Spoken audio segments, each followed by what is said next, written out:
Olá, sejam todos muito bem-vindos ao nosso canal.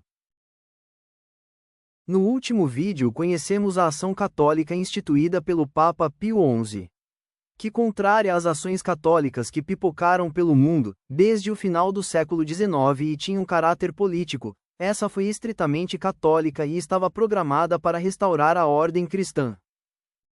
O Papa Pio XI, em sua encíclica Ubi Arcano Dei, reafirma o poder que a Igreja tinha e sempre terá, de alterar a realidade, por seu caráter divino e por sua autoridade apostólica. Ele conclama a todos, especialmente agora, o povo, a fazerem parte do novo combate contra os problemas que vinham assolando a sociedade e que trazia grandes e irreversíveis males. O Papa abre as portas da Igreja para a atuação oficial e organizada dos leigos. A sociedade civil, não católica, expressava-se e questionavam-se livremente, mas aos católicos não era permitido o engajamento político. Mas como já vimos, em vídeos anteriores, muitas pessoas começaram a se organizar em movimentos políticos, se dizendo movimentos católicos. O problema disso é que se embrenharam por teorias socialistas e marxistas, através inclusive de movimentos revolucionários contrários à doutrina da Igreja, introduzindo diversos erros no seio da Igreja. Eram movimentos essencialmente de juventude e com o tempo foi se expandindo para as diversas classes da sociedade. Não eram movimentos oficiais e aprovados pela Igreja. Pio XI iniciou o seu papado organizando todas essas questões. Institui uma só ação católica retirando dela os erros, direcionando-a para o pensamento social, verdadeiramente cristão. Só que os cristãos sociais, influenciados pelas vertentes socialistas e marxista, mantiveram a sua posição e se opuseram às mudanças. Passaram a aceitar a ação católica geral, somente se ela sofresse algumas alterações. Só que ela não sofreu modificações. Ela foi totalmente alterada e mudou completamente a sua identidade. Podemos dizer que, na verdade, ela foi substituída por outra, pela ação católica especializada. E agora a noção de consciência histórica, socialização e personalização se condicionavam dialeticamente. A teologia que estava por trás dela é a da distinção e não da separação dos dois planos, espiritual e temporal, ou seja, são diferentes mas não se separam. Fazem parte de um só. Então não precisava preocupar-se com o espiritual e o temporal. Cuidando de um, cuidava-se do outro. O papel do cristão, neste momento, é inserir-se na história, não de forma atomizada e individual, mas em seus movimentos e projetos e, no seio da sociedade. É ter uma presença crítica, diante de tudo o que, supostamente, aliene o ser humano. Mas, frisando bem que o engajamento do cristão na sociedade deva fazer-se de forma individual e desagregada, sem dependência das exigências eclesiásticas. Deva dar-se na liberdade. Portanto, o abandono da escolástica, de São Tomás de Aquino, que foi seguida com fervor pelos cristãos, durante séculos. Na escolástica buscava-se a harmonia entre razão e fé, caracterizada pela aceitação da razão sem confundir-se com o domínio da razão. São Tomás, através da adaptação e aplicação das ideias aristotélicas, especialmente da metafísica, elaborou a filosofia cristã. Os católicos sociais de vanguarda irão evoluir da democracia cristã à ação católica, e da ação católica para uma nova doutrina, praticamente. A diferença entre elas está nos meios que cada um utiliza para intervir na questão social. Em tese, o catolicismo social, anteriormente praticado, apesar dos seus erros, utilizava meios morais, ação caritativa individual ou organizada e a educação, para evangelizar o meio. Enquanto que a democracia cristã, ainda resistente e coexistindo com a primeira, utilizava meios políticos, reivindicação dos direitos humanos, justiça social e direitos políticos. Assim, desde o final do século XIX, o movimento vai constituir-se em partido político e irá ultrapassar pontos importantes do catolicismo social. A democracia cristã professará um duplo rechaço, por um lado, da via liberal e socialista e, por outro, a superação do posicionamento direita-esquerda e estava aberta a todas as correntes científicas modernas. A ação católica especializada caracterizava-se, basicamente, pela rejeição do paternalismo, entendendo que o operário não tem necessidade de tutela, nem da Igreja, nem do Estado, pois ele é capaz de autogovernar-se. Ela também acredita na presença da Igreja no Estado democrático moderno e na aceitação do Estado liberal, mas não da economia liberal. Na consciência de que patrões e operários têm interesses diferentes, ainda que ambas partes sejam católicas, o que implica a criação de sindicatos independentes. Ela insiste na passagem da prática da caridade individual e organizada para a promoção da justiça, através do estabelecimento de uma ordem de direito, e da democracia política. Tudo isso abria aos cristãos a possibilidade de militar politicamente em partidos e organizações não cristãs, sem que isso signifique o abandono da fé como sentido último da história. É a ruptura com o projeto da neocristandade. O movimento não se diz constituir em movimento político, mas leva a Igreja como instituição para uma ação sobre o mundo, não mais nos moldes do projeto de cristandade, de cima para baixo, através do clero, mas de neocristandade, de baixo para cima, através dos leigos. E mostra seu limite ao pensar que esse engajamento do cristão na sociedade deva dar-se de forma individual e atomizada. A noção de consciência histórica, que rompe com a neocristandade, levará a ação católica a uma radicalização de seus ideais e a um choque com a instituição eclesial. A essência do cristianismo, porém, permanecia o mesmo. Católicos tradicionais esforçavam-se em guardar a doutrina e a defender a tradição. E ambas as vertentes, a social e a eclesial, passaram a disputar entre si, uma negando a autenticidade da outra, passando a criar uma verdadeira crise, dentro da Igreja, e em todas as ações católicas pelo mundo, como um movimento coordenado. A ação católica não estava bem e a sua existência no seio da Igreja atrapalhava a verdadeira religião de continuar seu curso. Após a morte do Papa Pio XI, Pio XII recebe o papado. Diferente do Papa Leão XIII e de Pio XI, que permaneceram na linha da neocristandade, Pio XII já estava penetrado da ação católica especializada. Ele foi um Papa prudente. Não enfrentou com a mesma veemência os desafios do seu tempo.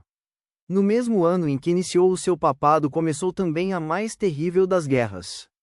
E a sua atuação durante esse tempo de conflitos gera até os dias de hoje inúmeras críticas. Ele não foi um papa rígido e que enfrentou de frente o conflito. Até hoje não se sabe o porquê. Embora tenha sido um papa bem coordenado e emitido 41 encíclicas, principalmente a Ad Apostolorum, em que condenava o comunismo, e também lançava a excomunhão a quem colabora com o comunismo. Ele foi considerado omisso em várias questões importantes, essencialmente quanto à Segunda Guerra e os erros nazistas. Era clara a nova posição da Igreja, que já não penetrava mais as estruturas. Estava condicionada às consciências e de forma facultativa. Apesar de todos os esforços de papas anteriores, como Leão XIII e Pio XI, de restaurar a cristandade, Pio XII aparentemente já estava conformado. A Igreja já havia passado por algumas mudanças, para adaptar-se aos tempos e enfrentar os ataques, mas na mesma proporção era resistência. E a Igreja sempre saía vitoriosa. Mas neste momento, a atitude do Papa Pio XII seria decisiva para a ascensão de regimes totalitários, que praticamente passaram a combater e extinguir a influência da Igreja sobre a sociedade. E a Igreja rendida, aceitou sua nova posição. Os cristãos autênticos passaram a ser perseguidos e obrigados a negarem a sua fé e a aceitar o poder supremo do Estado. E é aqui, este o ponto central da nossa história. Desde a ascensão do cristianismo, a Igreja transcendia e influía as mentes, a vida e as questões políticas, dada a sua autoridade divina de conduzir as nações. A crise geral da Igreja teve seu início no século XIX e atravessou todo o século XX. A Igreja foi obrigada a ceder em alguns pontos.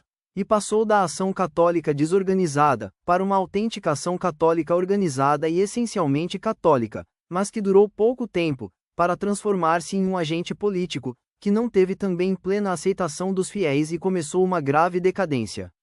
Começando, assim, a segunda fase da ação católica especializada, no papado do Papa João XXIII. O apogeu da ação católica foi no papado de Pio XII e começou a queda com João XXIII. Não estamos dizendo que Pio XII foi um papa liberal, não é isso. Ele foi um bom papa no sentido de que deu muitas boas contribuições para a Igreja, mas o seu erro também foi fatal. Porque de lá para cá a Igreja não foi mais a mesma. Pio XII não foi valente o suficiente para defender a Igreja de Cristo.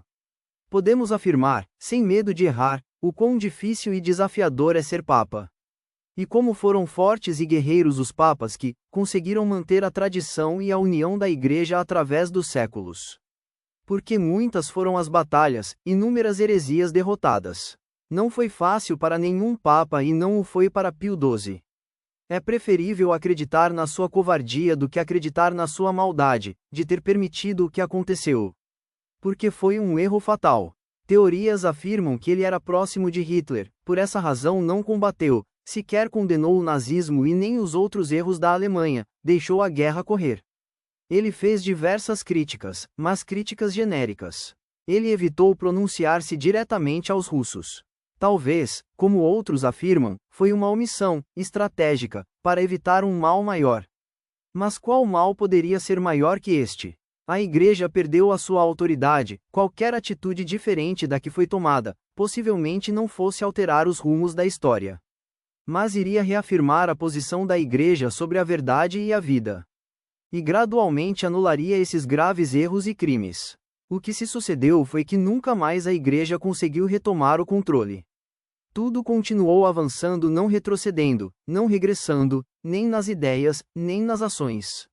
O mundo poderia estar perdido, mas a Igreja deveria manter a sua serenidade, como afirmou o Papa Leão XIII, e reafirmou Pio XI, que a Igreja sairia, como já saiu das guerras, ainda mais fortalecida. Se mantesse firme em seus propósitos. E as coisas se manteram assim, até a chegada do Papa João XXIII, que aqui já não estava mais no apogeu, mas enfrentava a queda. A Igreja estava assolada por erros. Havia se perdido quando abandonou a ação católica geral de Pio XI. Uma forte crise interna foi provocada justamente pela ação católica especializada, pelas guerras e por todos os outros eventos do século. O mundo cristão, assim como fora dele, era só o caos. Papa João XXIII seguiria a mesma linha de Pio XII? Ou ele iria mais além? Como muitas teorias afirmam, ele era, na verdade, um infiltrado na Igreja? Um Papa modernista? Tudo isso nós vamos descobrir ao longo dos nossos vídeos, porque a questão é muito complexa. Não vamos conseguir responder esta questão agora. Descobriremos através das próprias palavras e pronunciamento dele. Conheceremos, pois o momento de crise, recebida pelo Papa João XXIII. A crise italiana. A crise da ação católica de Milão, na Itália, foi muito significativa. No seio do movimento, a tendência culturalista acusa-o de politizar a fé. O desfecho foi a criação, em 1969, de Comunione e Liberazione, uma dissidência com linguagem progressista, mas com práticas moderadas, calcadas na cultura e na instituição eclesial, mais questionando o mundo do que buscando fazer-se presente nele.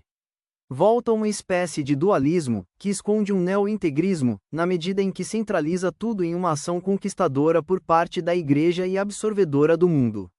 Acusa-se a ação católica de reduzir tudo ao social, de perder de vista a dimensão religiosa do compromisso cristão. Subjacente à postura dos dissidentes, está a questão da participação na política, do modo de inserção no mundo e a concepção de autoridade, ou seja, o estatuto do leigo na Igreja e na sociedade. Apesar de quase extinta, continua-se, no católico italiano, a mentalidade de cristandade. A crise francesa. Na França, ainda na década de 1940, apareceram as primeiras tensões entre a juventude estudantil católica e a juventude operária católica. A juventude estudantil é acusada de participar da vida política. Seus assistentes eclesiásticos, mais ligados a Maurice Blondel e sua filosofia da ação, do que a Jacques Maritain e seu primado espiritual, expressam a dificuldade em distinguir entre ação educativa e ação política. Em 1965, a crise se generaliza. Para os militantes, a Igreja deve deixar para trás a mentalidade de cristandade e abrir-se aos valores dos tempos modernos. Não vê impossível separar a pedagogia do movimento do engajamento na sociedade, ainda que a vocação da ação católica transcenda a política. E haverá rupturas com a instituição eclesial. A crise brasileira. No Brasil, na década de 1960, a Ação Católica também se radicaliza, rompendo com o projeto de neocristandade, ainda que, diferente da Europa, sem romper com a Igreja ou vice-versa. A tensão explicitou-se no Congresso do 10º aniversário da Juventude Universitária Católica, em 1960, e o desfecho deu-se no Congresso Nacional da Juventude Operária Católica, em 1968. Isso explica porque a juventude universitária se radicalizou antes do golpe militar de 1964 e a juventude operária, só depois dele. Os militantes constatam a defasagem entre a necessidade urgente de transformação da sociedade a partir da fé e a ineficiência da doutrina social da Igreja, como mediação adequada para realizar esta mudança. Com isso, parte do episcopado e da hierarquia expressam sua preocupação com o que parecia uma marxização da juventude brasileira. Sem opções, parte dos militantes da Juventude Universitária Católica irá agrupar-se na Ação Popular, fundada em 1962, como base latino-americana da prática cristã revolucionária. Um movimento político ambíguo, pois, de um lado está a consciência política inspirada na visão histórico-filosófica do ser humano de Mounier e Teilhard de Chardin e de outro, a prática política atrelada à teoria de Marx, baseada na luta de classes. Diferente de outros lugares, no Brasil, a Igreja em geral e a hierarquia em particular, não irão continuar alinhados ao modelo de neocristandade. Ajudados por outros movimentos mais radicais como o movimento de educação de base e inspirados na pedagogia de alfabetização-conscientização, de Paulo Freire, para eles, o verdadeiro inimigo não é o marxismo, mas a miséria das massas. A crise, somada às tensões com a Igreja institucional e à repressão da intervenção militar de 1964, irá desembocar na atomização da Ação Católica, uma espécie de catolicismo de diáspora, pois compreende-se que os cristãos devam atuar no temporal, não como grupo confessional, mas como cidadãos cristãos, nas mediações de ação da sociedade civil. Para isso, a pedagogia da revisão de vida é transformada em um processo dialético de reflexão prática da fé. Pelo mundo inteiro é nítido que a Ação Católica não deu certo. E o Papa João XXIII sofreu fortes pressões para resolver o problema. Ele promoveu, então, o Concílio Vaticano II, que é alvo de muitos elogios, mas também de críticas ferrenhas. Contudo, ele foi uma daquelas respostas que os papas sempre deram, nos momentos de crise. Assim como Leão XIII respondeu à primeira fase da crise modernista com a Rerum Novarum, o Papa João XXIII respondeu à segunda fase da crise com o Concílio Vaticano II. Se certa ou errada, descobriremos com o decorrer da própria história, que veremos nos próximos capítulos. Chegamos até aqui e através dos nossos vídeos da série sobre a Ação Católica, abrangemos o descontentamento dos operários que motivou o início do movimento e que por causa disso, por questões sociais, acabaram interferindo na prática religiosa e na fé das pessoas.